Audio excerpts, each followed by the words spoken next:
we're doing 12 episodes that will represent a 24-hour day. It gives a lot more latitude to our writers, who have written 8 seasons of 24 episodes. In season 2, we ran into a problem because I was coming back from Central America. I was on a plane for 2.5 episodes. That didn't work, so we went back and crashed the plane in 2 episodes. So it will work like if I'm in episode 1, at the end of episode 1, and I realize I have to go to Paris to get a suspect or a clue or a piece of evidence, I will get on the train at the end of episode 1. I will get off the train at the beginning of episode 2, and the time will speed up, and then all of the episodes will be in real time, just like they were before. But it allows the writers to be so much more specific and acute with their writing, that each episode that we've been doing now is so much more intense and so much stronger because we don't have to do all the legwork to set up the next one. We can do all the traveling and all the moving around in the gaps between the episodes. I think the challenge is always inherently the same. 24 was very successful from the very beginning. So how do you make the second season better than the first?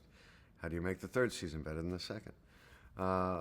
And we've been successful at times and less successful at other times.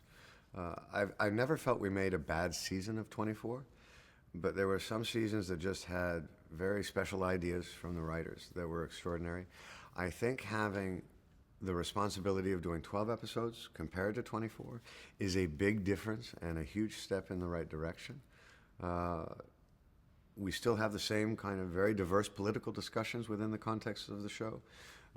We still have the excitement and the genre of the thriller happening with even more energy, I believe, this season.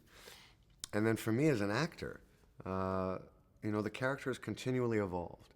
At the end of episode 8, I was given a 20-minute window to basically go dark, disappear, and get out of the country.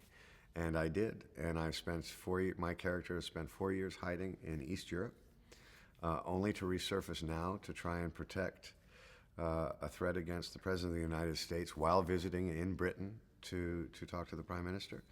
And at this point, he's being hunted by every country in the world.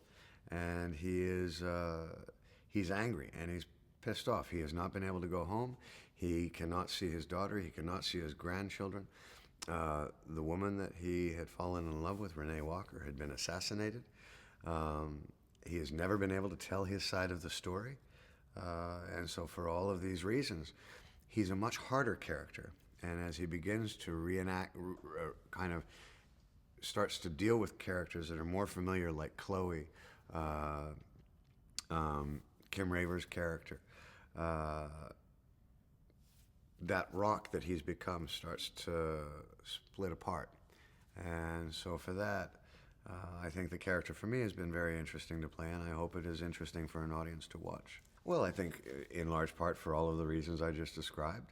For the people that have watched 24, I believe that this new season has all of the potential to be the best season that we've ever done.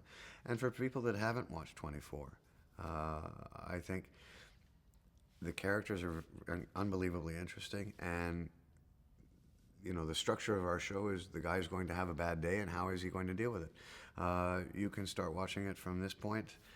You don't have to go all the way back to the beginning.